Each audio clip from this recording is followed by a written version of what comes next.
What's up everyone, welcome to this video. In this video I will show you how to enable or disable show animation when unlocking in Galaxy S25 Ultra. So first of all, open settings.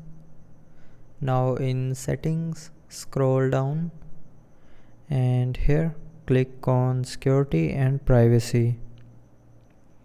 Now in security and privacy, scroll down and click on biometrics and then click on fingerprints.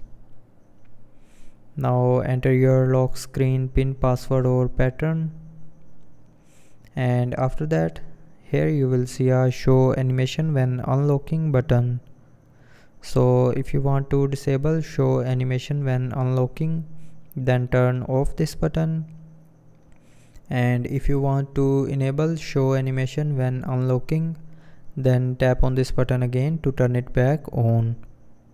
So with this button you can enable or disable show animation when unlocking in Galaxy S25 Ultra. So I hope you liked the video. Thanks for watching.